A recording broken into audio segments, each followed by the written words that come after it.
What's up, family? It's Mr. Moody, a.k.a. Jeff is Moody from the Jeff is Moody Show, and you are listening to Cousin Ed's Corner.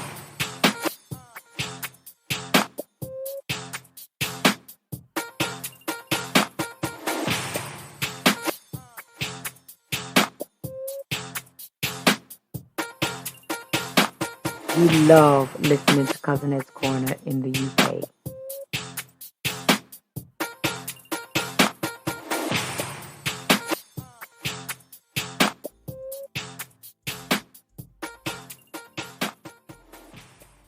What's good, people? How you doing out there? This is Destrin checking in from the Brethren Podcast. We're here with Cousin Ed, with Cousin Ed's Corner. What we wanted to let you know is, number one, we appreciate you checking in with us. We appreciate you liking, subscribing, and supporting the platform. We also wanted to let you know that this is information. This is used for informational purposes only. This is not financial advice and should not be used as such. Please consult your financial advisor should you feel the need to make an investment decision, a financial decision, or a decision that may be impactful to your family from a tax advantage standpoint. What we want to do is bring you content that is eye-opening, glaring, and also provides you the opportunity to explore, ask better questions, and be better prepared for the opportunities that await you. Again, this is Cousin Ed's Corner, and we hope that we can be of service to you. We love you. There's nothing you can do about it.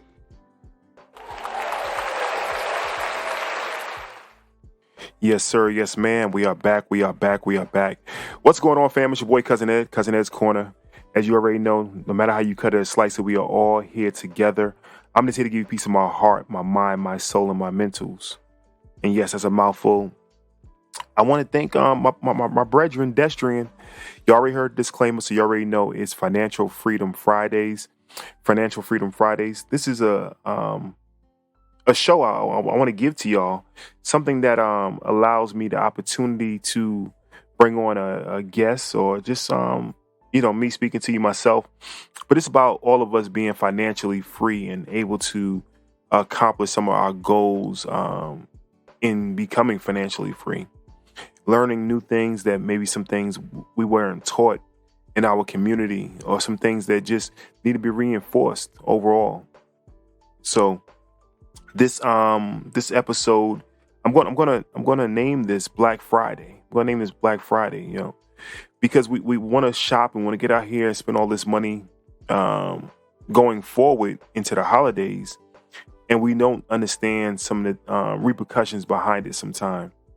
So today I have a special guest, Miss the beautiful, the Queen, Janeil, excuse me, I keep saying Nell, Janeil Pierre. She is a financial coach. She's a credit specialist. And I'm bringing her today to Cousin Ed's Corner to sit down and speak with us about just credit in general. But I wanted to make sure we talked about the credit that we use during these times. And I think y'all will be amazed by the conversation. She will be back again. Please be sure to send all questions, comments, and concerns or thoughts, whatever you want to say, to 762-333-2032. That's 762-333-2032. Also, you can now find me on all the platforms, but you can also go to the webpage and leave thoughts there on comments on the show. But without further ado, I'm going to let this conversation sink in, and hopefully everybody enjoyed their holidays. But know that credit is a tool, not a gun that you're just going to fire. You want to, before you let that bullet go down range, you want to figure out what you're going to do. So enjoy the show. Love each and every one of y'all. Nothing you can do about it. Peace. Welcome back. It's your boy, Cousin Ed. We are back. I am honored to have a dynamic, a beautiful, a talented, a special young lady that I found on TikTok. So for those who know that I'm not a social media person, I've been on TikTok and it is the devil. But I did find a gem inside of this realm. I did find a queen inside this realm that has been enlightening me and teaching me and teaching the masses about credit. Her name is Janeil Pierre. So I'm shaking. I have to, okay. I got to get thumbs up. Make sure I got it right. Janeil Pierre. And she is the financial pilot. Yes, I am. Okay. She's the financial pilot. And she has I would say a show. I would say a channel. I would say and I got to get the right terms for these platforms, but she has a venue for all of us out there and on TikTok. And I wanted to bring her on to talk about what she does and how she's helping the masses right now. And I found her by accident. It was just strolling through lives, and I saw her, and I was like, man. First, I saw her. Let me say that. So for those who go to her profile, when you see her, you're gonna see. I stopped for a second, and I had to stay there for a second, and I watched the video, and she was giving knowledge, so that intrigued me even more. And Janeil, yes, sir. Welcome to Cousin Ed's Corner. Thank you. I am honored. I am absolutely 100% honored to be here. Thank you. I appreciate that. So I want to get a little background about you. I want to find out more about who you are first, so I can introduce you to the audience. I'm gonna put her bio inside of the show notes, guys. So read her bio. I'll put her website. I'll put her TikTok. Put all that in there. But I want you to hear from her who she is and some background about the person first, not just the product. So if you don't mind telling us a little bit about yourself, a little bit about your background, and how'd you make it to the point of being a financial pilot. So tell us a bit about yourself. Okay. Hi, everyone. Like Cousin Ed said, I am Janeil Pierre. I am the financial pilot. And just a little quick background about me. I got into personal finance in my late 20s due to struggling financially. I found myself at 26 years old sleeping on a mattress on someone's basement floor with nothing to my name and just not knowing, very low credit score. My credit score at that time was probably in the low 500s. I had no credit cards, nothing to my name, nothing on my name, nothing at all. And while I was trying to build myself up, I was asked to leave. And within 2 weeks, hey, within 2 weeks, you got to get out of here. And I'm like, okay, this is, this is very interesting. This is very tough. It was a very hard blow for me to get that text message, but I packed up the little things that I had and I left and I rented another room from another family that was very nice. A family that probably needed some financial help, and they decided, we're going to turn the kids' room into a rental. And I lived in that space for probably another 9 months or so. And it was in that space I made a promise to myself that I will never, not ever struggle like this again. I mean, it was bad to the point where sometimes I had to go to bed hungry because I didn't have enough money to buy food. And I sat there on my air mattress at this point, and now I'm on the floor again, but on an air mattress this time. And I'm just thinking, okay, how did I get here? I'm 26, almost 27. I have nothing. And I have a family that I need to take care of. I'm from Trinidad originally, and my family was back home. I'm a firstborn, so I can't even help my family back home either. I can't help myself and I can't help my family back home. So I just started learning. I made a pact to myself. I'm going to learn. I'm going to learn how to build credit. I'm going to learn how to manage my money. I'm going to learn how to do all the things. And I'm going to try to go to college so that I can make more money. Because at that time I was earning $10 an hour. So that's not a lot in New York. And so I just spent every waking moment learning about credit, learning about money, making plans for the future, because I knew the day was going to come where I was going to make more money. And when that more money came, I needed to understand how to manage it so that I can never find myself back in that position again.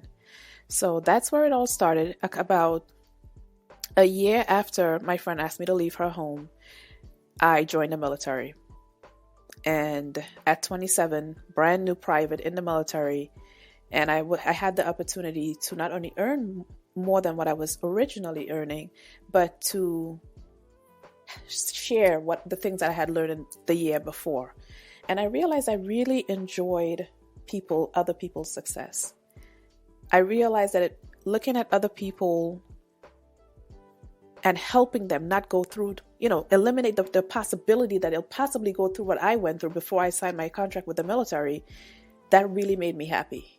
Especially if you look like me, right? Especially if you looked like me. I was more than happy to share the things I had learned about credit. Was more than happy to share the things that I had learned about managing your personal finance. And then eventually I learned how to invest. And I just kept adding on to my financial knowledge.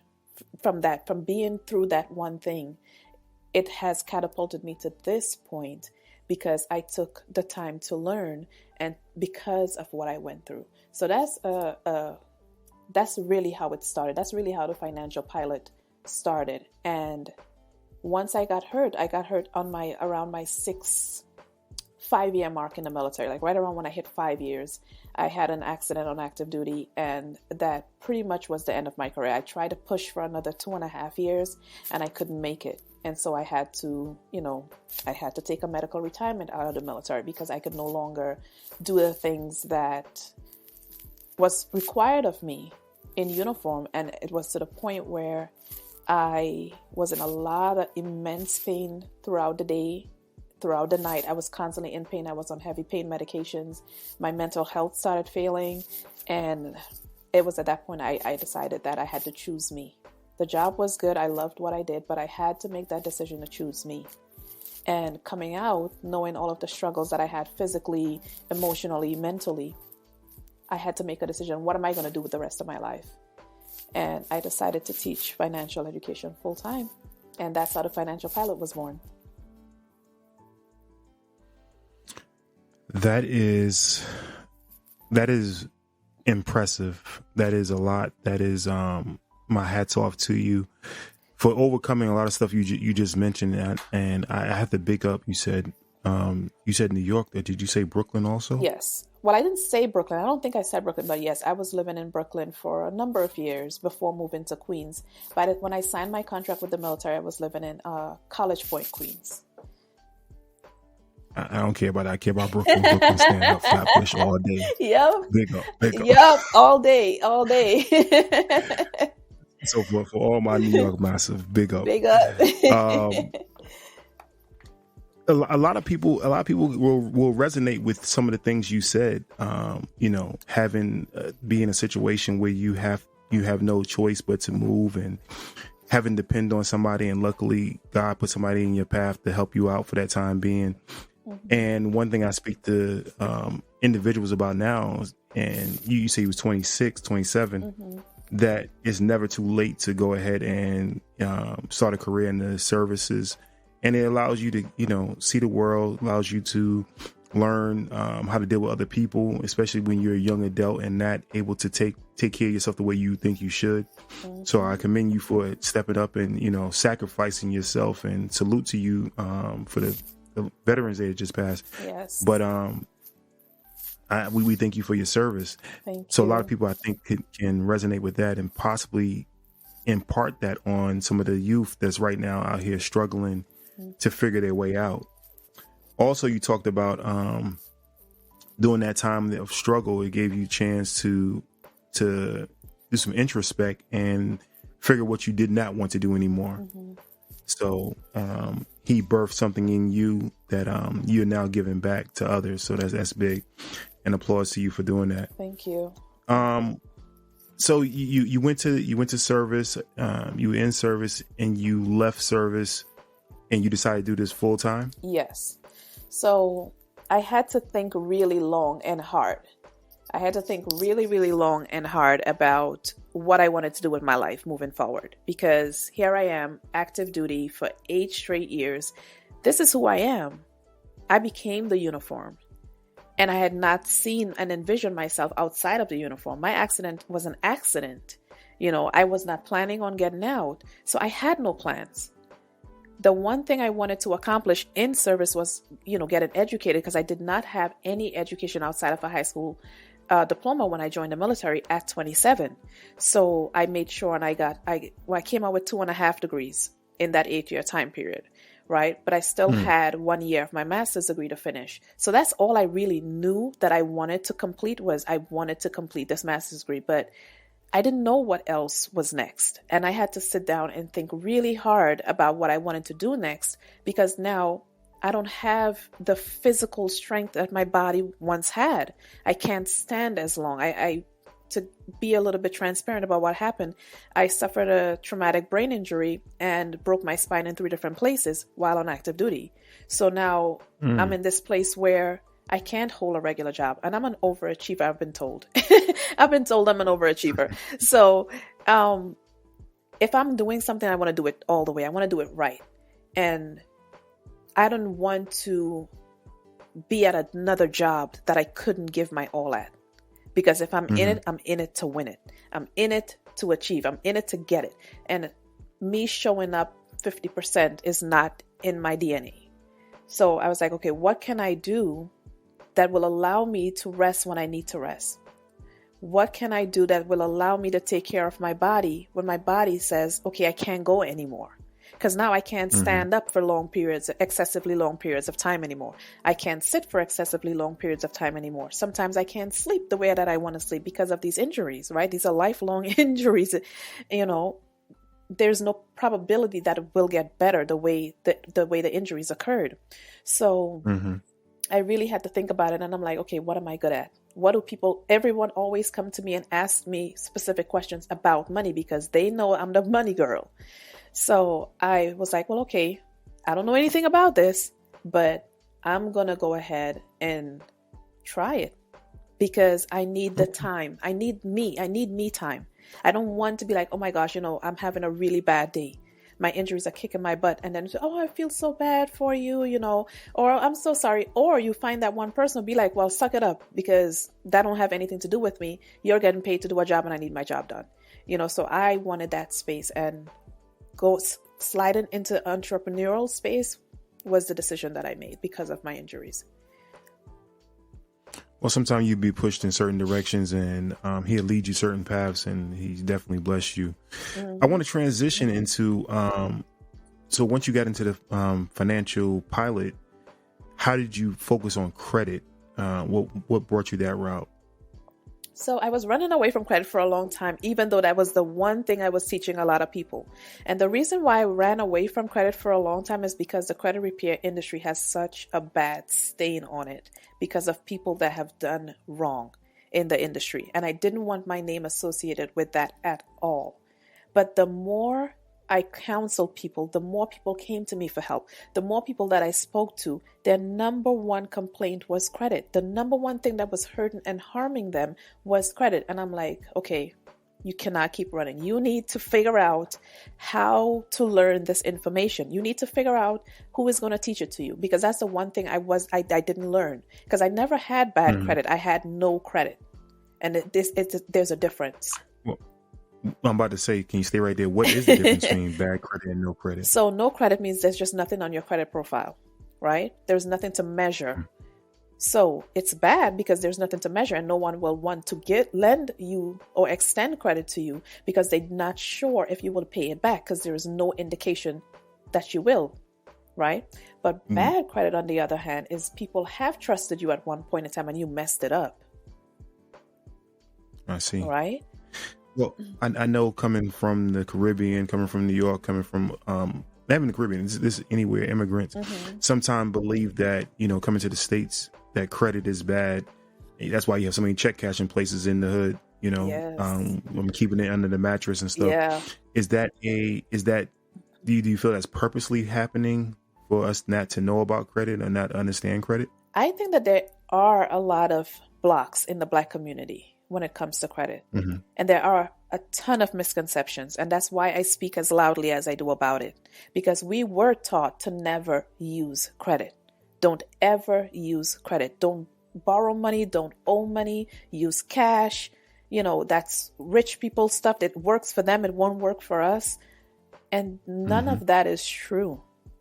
None of that is true. And we end up hurting ourselves and not being able to build wealth because we're depending on the money that we're earning to do everything for us. When if you really want to start building wealth, you have to at some point in time use OPM or other people's money. We're already earning less than, right? So if we're earning less than, at what point in time do we start building wealth if we're depending on the less than that we're bringing in to get us to where we want to be? It doesn't work that way. That's that funny math. That math ain't mathin'. That math ain't math. I want to go down this avenue with you, and I think I want to bring you back for more of the credit side of this. But this episode for everybody out there, I believe you're going to have this for Black Friday, and I want to talk about shopping and consumer credit, and I'll bring back and do a more detailed understanding of where credit starts and everything else. Mm-hmm. But I want to talk about, okay, I Black Friday is coming. I want to get like that 90-inch TV. Should I go get me a Best Buy credit card, and how would it affect me? Or the local Ford place is about to have a big sale, and what should I look for on my credit report before going in there to get a car loan? So I want to touch some of those things for this Black Friday episode, and I definitely want to bring you back and talk more about the credit history and how can we build credit in our community and things like that. But I wanted to give everybody a foundation of at least let them hear that you are creditable and you know what you're talking about. So while I transition to that, what are some key tips that you may start off with for shopping for Black Friday? For, like I said, I want to go to Walmart and stand in line for 10 hours and fight everybody for something. Oh my gosh. First of all, never buy anything, without consulting your spending plan first. So your spending plan and your credit goes hand in hand. Your spending plan allows you to know how much you can comfortably afford. I am a firm believer that you should have whatever you desire. So if you desire that 90-inch TV, you should absolutely have it. But that does not mean that if you can't afford it, you go run up credit and pay for it twice or 3 times. You can have it, but be smart about it. Plan for it. Practice delayed gratification, right? Consult your spending plan first before you ever put anything on credit. Because you buy that 90-inch TV, okay, you got it for, let's say, $1,000, right? But you buy it on credit and you're paying for it for the next 4 years. You didn't get that TV for $1,000 anymore. So is it really truly a deal if you can't afford to pay for it? Oh, it's a deal because they're going to give me the TV stand with it. You see that? We got to look at the whole big picture here. I know. I know. But I guess my question, my statement behind that is, you said the spending plan. Mm-hmm. So that's what's that, the horse before the cart, or a cart before the horse, or whatever. Yep. Chicken before the egg. Yep. So where do I start with a spending plan? First of all, you need to understand how much money is coming in, and you need to assign that money that's coming in a job. Every dollar should be assigned a specific job. This $100 here goes for my light. This $150 here goes to my water. This, you tell your money what to do. We're living in a society now as a people where our money is dictating the type of life that we should live. Our money is calling the shots because we don't have any control over our income. So our money is dictating how we live. If we live paycheck to paycheck, that's the money call. And because we don't have a plan for our money, other people out there are making plans for it. Well, that's going to go back to the other show. I think a lot of that is programming. I mean, I can't wait you can sit on the couch all day long with me and talk about this. I think a lot of that is programming, and it's already the shiny monkey. Yep. You put something in front of them and they're going to go after it. Yep. And not to call us monkeys, just uneducated and this lack of knowledge. The shiny object syndrome.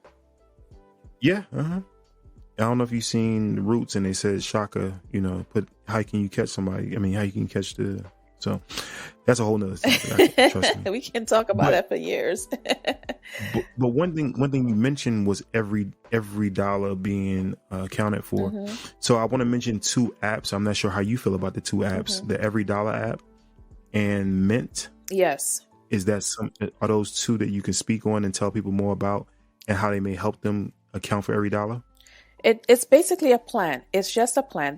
Those are two very good apps that you can use. I'm not an app person for myself, but if you are a person that's into digital stuff, it does not matter. As long as you understand what's coming in and what's going out. That's all that matters. If you like Mint, you like every dollar, great. I tried it and I did not like it, right?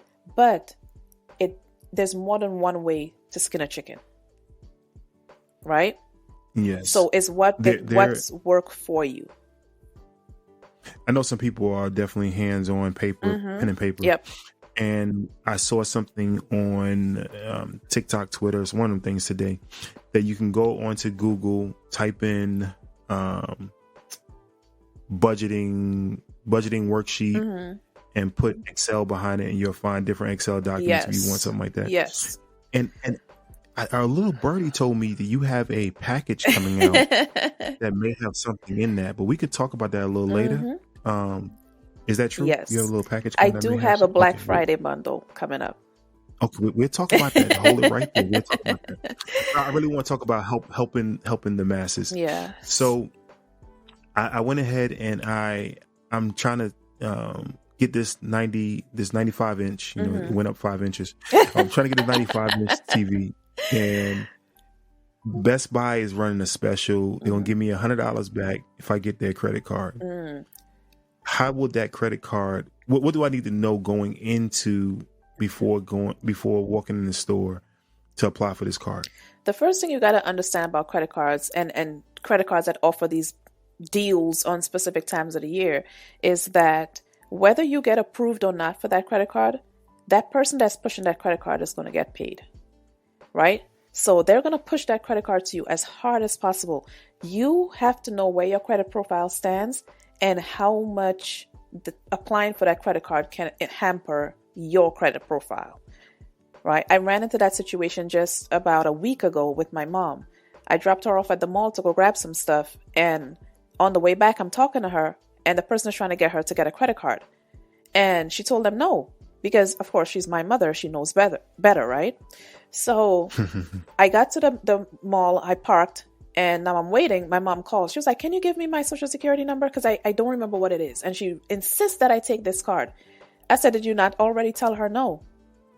Did you not already tell her no? If you told her no, the answer is no. And I'm not telling you what your social security number is because you told her no. But it's 35% off. I don't care. Right? And we need to understand that when we tell these sales associates no matter how much they push, the answer is still no, because we are the ones that's responsible for our credit, not them. So that's the first thing there.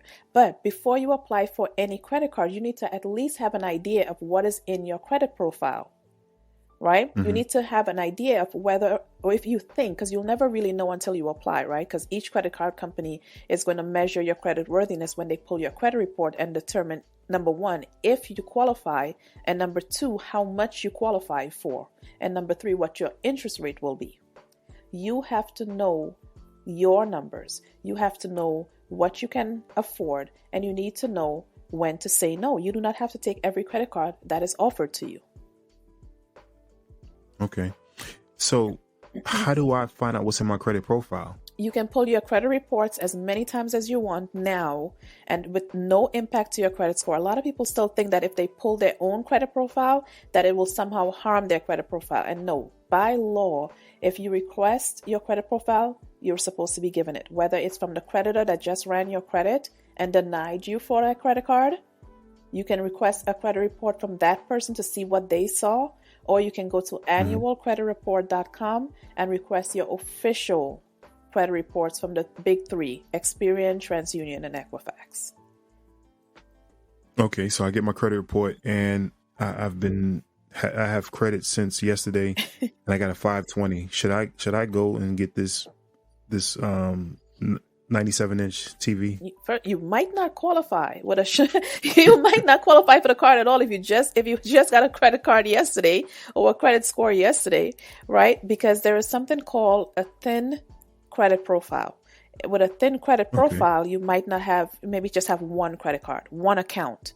That's not a great measure of your credit worthiness. No one can really make a informed decision about your credit worthiness based on how you handle one credit card that's 2 months old. So you might not even qualify for another one just yet. A lot of us have to start off with secured credit cards before we can even get unsecured credit cards. So I'm a lame. You have to in layman's term, please explain what is a secure card and an unsecured card. So a secured credit card is a card that is backed up by your security deposit, right? So that means if you have a secured credit card, it's because you cannot qualify for a traditional unsecured card with no collateral. You talking about Rush? You talking about that guy Russell Simmons? Is it a debit card that he has? It's been so long since I've seen one. I don't remember what it is. It used to be a Rush card. I know. Card, yeah. Oh, yeah, I remember that card, but I never messed with it, so I can't remember the details of it. But I do remember seeing those commercials. But yeah, with the secured card, the limit on the card is based on your deposit. So if you put down a deposit of $200, your credit limit will be $200. And that's how you get your foot into the credit building door. But eventually we would want to graduate to an unsecured credit card, which is a credit card whose limit is based on the creditor, right? So the creditor can say, hey, I'm upgrading your card to a $1,000 limit, and I'm giving you back your $200 security deposit. Okay. And there's a lot of financial institutions that may do that? Yes. Every bank has secured credit cards, just about every credit union, and some of the big name credit cards as well, like the Discovers, the Capital One, the Chases. Almost everyone has secured credit cards. Okay, so it'd be good to put my piggy bank money in the secure card and use that to build my credit? You can, but I always suggest keeping your balance low.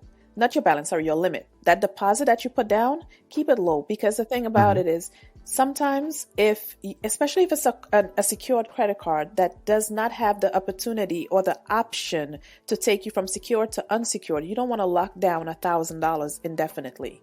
Because the thing about credit cards, you want to keep them open for as long as possible. The older they are, the more beneficial they are for your credit profile. Gotcha. So I have pretty good credit, and I go into Best Buy and I have a Discover card in my wallet. Why would I open a new card versus using my Discover card? Well, maybe you should not open a new card and use the ones that you have, because a lot of these credit cards have benefits built in, right? So whereas you may get let's say a 10% discount for opening a Best Buy card, you have a credit card already with benefits that you would want to maximize instead of opening a whole new card. Because some of these cards, and I don't know anything about Best Buy in particular card to speak on it, but let's use that as an example. Let's say you had a Best Buy card that can only be used at Best Buy. Then that leaves you with the option to only shop there. Whereas with a Discover card, you can use your card anywhere as often as you'd like to even pay bills and get those cash back or those points or those rewards or whatever the benefits are that's tied to that card that you already have. That's true.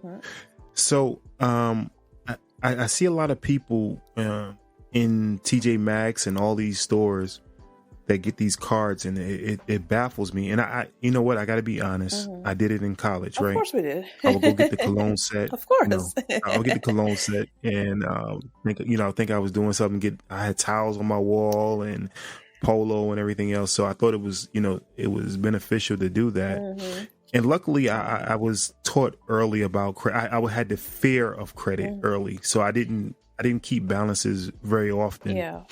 I just wanted the free stuff. So, but I closed those accounts because I never used the account. I got the free stuff and never used it again. Yeah. Is it beneficial for people to do that, or should they just, if they don't need it, don't stay away from it? It's not, it hurts your credit profile when you close a credit card account. Your credit score is based on the information that's reported by these accounts. So if you close the account, there's nothing to report. And you can see a lot of people say, oh, now I know why my credit score dropped the way that it did. because sometimes they close off the very first credit card that they had because they're not using it. But that very first credit card that they have is adding more positive, it's impacting your credit score more positively than an account that you're actually using every month or every day because it's way younger. Right? Gotcha. Think of it this way. If you had the opportunity to look at someone's who has a 10-year credit history, or you have the opportunity to look at someone who has a 2-year credit history, who would you favor more? You have 10 years compared to 2. So when you close off those old credit cards, you impact your credit score greatly. And a lot of people say, okay, well, I'm not using it, I'm just going to close it off. But it's helping your credit score greater than the card that you're actually using that's younger in age. Got you. Speaking of credit score and aging, so should I then go to my, I say parents, and get on one of their older cards? You can, especially if you're just now starting out. You can. That's a great way to jumpstart the credit building process for a teen, right? But when they're 18, you need to get your own accounts, right? Because your credit score will only be used to calculate information that's in your name only. Okay. Right? So people may buy trade lines and different things like that, and it may add to their credit age. But when a creditor looks at your credit profile, they can see that that's an authorized user account, and they can completely take that account out of the mix when determining whether or not to extend credit to you. Yes. Okay. So, Black Friday's coming. And hopefully you already got your shopping list and everything ready for Christmas. I got a sale list, not a shopping list. I want to know. I see all these car deals, right? What do I need to do before I go into the dealership? Because I want that brand new Martian, Rover from Tesla or whatever is coming out. So pull your credit profile. Remember, your credit profile is like your resume, right? It's like your resume. You want to pull your credit profile and see what's in it, because there could be information. I think it's 78% of credit reports have errors on them. 78%. Okay. Right? And your creditor, you should know what these creditors are looking at. Like I said earlier, there is nothing wrong with buying what you want and getting what you want, but you have to prepare for it, right? So if you're going to buy a vehicle that you want and you can afford, you consulted with your spending plan, you can afford this vehicle, it is a good time to buy it, right? You want to go and look at your credit profile and see what the creditors are seeing, see what they're looking at and what they're basing their interest rate on. Because if there are errors in your credit report, you would need to fix them as soon as possible so that you present the best resume in front of this lender so they can give you the best deal. Because that's what you want. You want the lowest interest rate and the greatest terms and conditions when it comes to borrowing money from other people. Okay. So I go in and they offer me the 0% 90 months deal. Should I then shop that deal and go back to my credit union? I mean, at 0% interest, I won't be shopping anything. But but if you wanted to rate shop for a vehicle or a home loan, that is allowed. It's encouraged, actually, right? Because your credit profile does allow for rate shopping. So if you do all of your rate shopping within that 30-day period, then all of those inquiries, even though it's 5 or 6, it will be used as one when calculating your credit score. So you'll have 5 inquiries because you went to 5 different lenders to shop your interest rates, but it will be calculated as one interest rate. I'm sorry, as one inquiry. One hit. So we're touching the topic of credit itself. So you talk about inquiries. So how does an inquiry affect my credit? So lenders don't like to see a lot of inquiries, especially within a short space of time. That gives them the impression that you might be in financial trouble. Otherwise, why are you trying to apply for a loan here, apply for a credit card here? What is going on? It makes them raise their eyebrows and start really looking at you sideways, because they don't like to see that. That is a red flag to them that you're in some sort of financial trouble. And if they think that you're in financial trouble, then they will not want to lend to you. And if they do decide to lend to you, automatically your interest rates are going to be higher because you present a profile that represents high credit risk. This person is a risky borrower. So you just mentioned something about high credit rate. I mean, high credit rate. So I have all these cards. I got the Best Buy card. I got the Lowe's card. I got this card. Are these cards high rate cards, or should I stay with, like I said, the Discover? Discover has a 4%. I still have a 4% on Discover. Yeah. What's the difference? So as far as interest rates are concerned, I always say they do not matter, because how you're really supposed to be using your credit card is in the place of cash and not as an extension of your cash. So it doesn't matter what your interest rate is if you use your credit cards correctly. Interest rate on your credit card only matter when you're leaving a balance from month to month. But if you pay your balance in full every month, you will never pay interest on your credit cards. And that's what a lot of people bypass. So like was it Air Max, American Express? Amex, Pay it full. Amex. So Amex has a couple of cards are charge cards, and charge card is a card with no preset limit, right? So Amex does have a charge card, and there's a couple of other companies out here with charge cards as well. So there's no preset limit on those. So you have to pay the balance in full. But with all of your other cards with preset limits, you're supposed to pay a balance in full anyway, or else you will pay interest on any balance you leave on your credit card after that credit card's due date. So the trick to using your credit card and maximizing the benefits on your credit card and not paying interest is to ensure that you use your credit card only when you were going to use cash, for only the things that you were going to buy with your debit card anyway. So put the debit card up, use the credit card for those things only. A lot of the times people, I don't know where this started because I migrated here in 2001, so it might have been long before I came here. But a lot of people have this notion that credit cards are free money. I don't understand it, right? But credit cards were never free money. It is literally a loan. It's a line of credit that you use and repay. Use and repay. And every time you use and repay, the limit becomes available for you to use again. So you're only supposed to be using your credit cards in the place of cash and not when your cash runs out. Okay, I have no more cash in my bank account. Let me go grab the credit card, right? So once you use it in the place of cash, your cash is sitting in the bank. You're able to pay your balances in full at the end of the month. And then when you pay your balances in full at the end of the month, you do not pay interest on your purchases. And that is the only way I approve of using a credit card, unless there is some sort of emergency. So I've had this discussion with a couple of people, and I'm not sure. I know we talked before this conversation, and you may have saw some of my profile. So I try to help people save money. I'm more of I'm not a pilot. I'm the one on the ground, trying to direct you to your air traffic controller. Yes, I'm trying to help you save money. So, but I've had discussions with people who I feel maybe not getting it, that don't get it. And the reason why I say that is, if I have cash in the bank, right? I have $1,000 cash, and I have a $1,500 balance. Is it better for me to go ahead and pay majority of that balance off and then use the card, and then next month pay the other $1,000 out of $500? It's best to pay it off in full, right? If you're already carrying a balance, if you look at your statement, you will see that you're paying probably hundreds of dollars in interest on that balance that you're carrying every month, because interest compounds.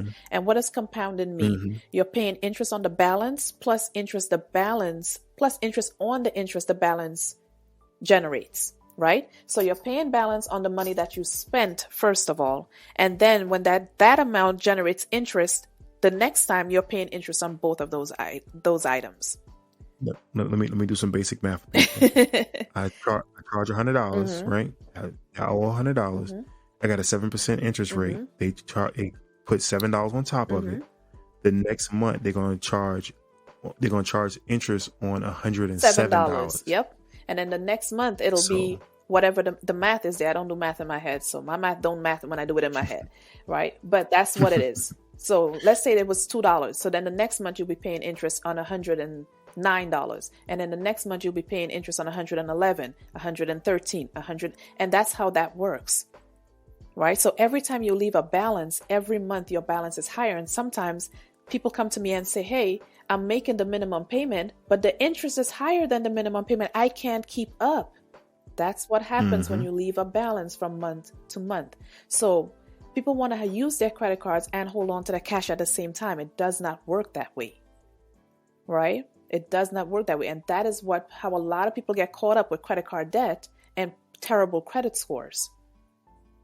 So if you use your credit cards only to pay bills and to buy gas and to do the things that you were doing anyway, the money is sitting in the bank to pay the credit card off in full while you're building your credit score, building up your credit profile, building up that rapport with that lender. So when you're ready to buy a house or you're ready to buy a car, your profile is spick and span and looking good so you can get a good deal on that thing that you need.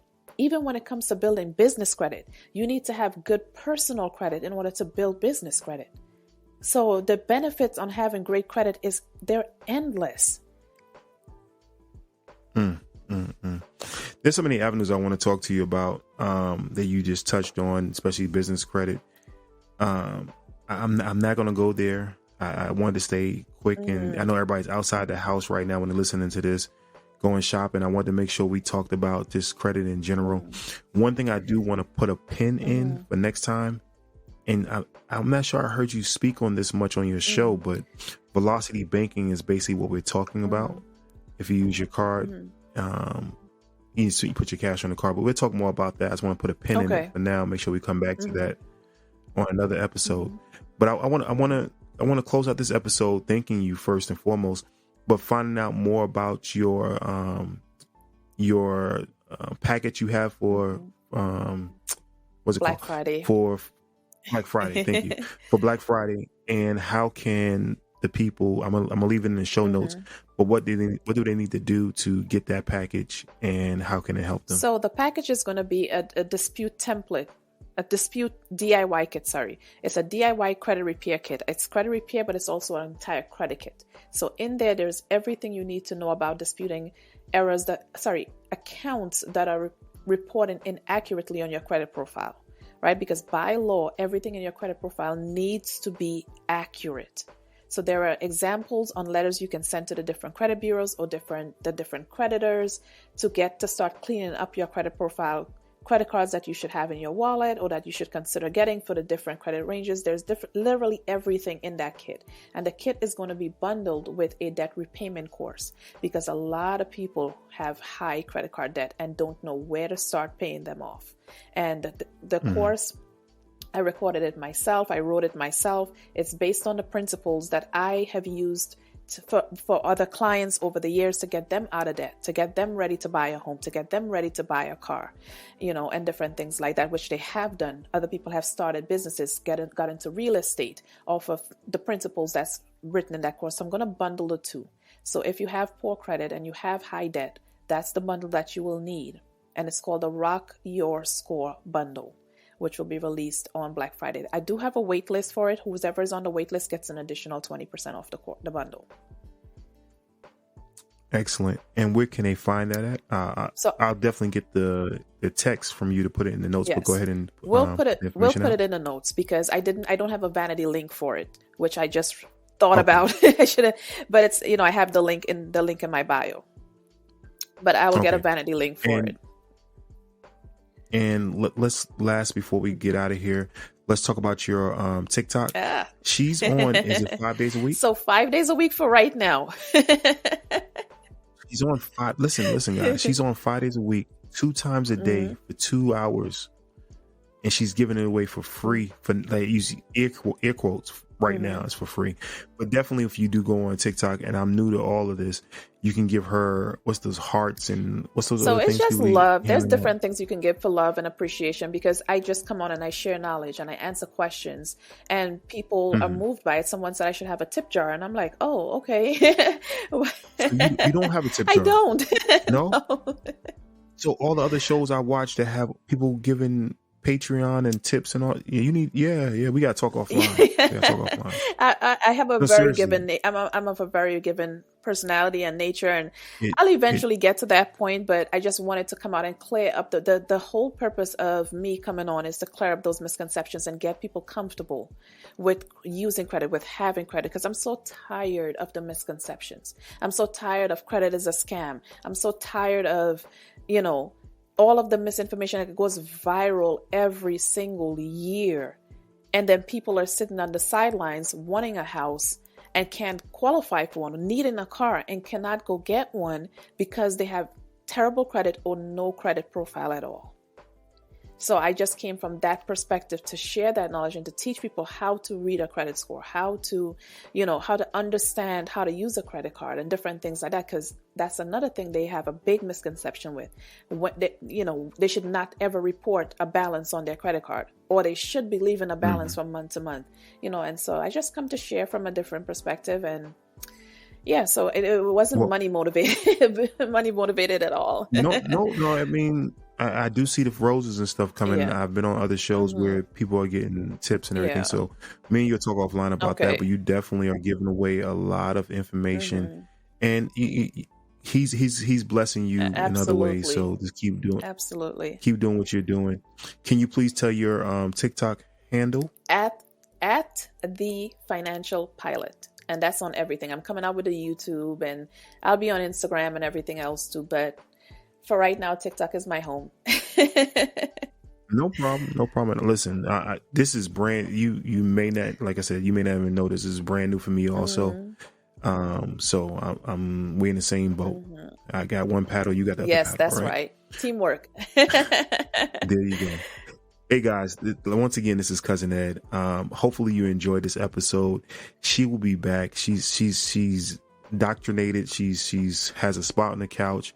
She has a glass in the cabinet. I'm not sure what she has on the shelf over there, but she is coming back again to talk to us in Cousin Ed's Corner. Janeil, thank you. Thank you. Janeil, Neil, right? yes. Janeil. Yep.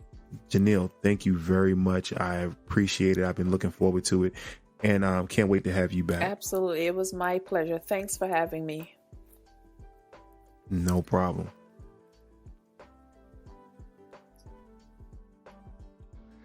This is AJ Wilson of the Brethren Podcast, just stopping through Cousin Ed's Corner to say this episode, not the other ones, but this one has been brought to you by the Brethren Podcast.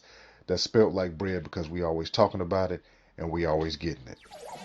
Thank you for listening to Cousin Ed's Corner.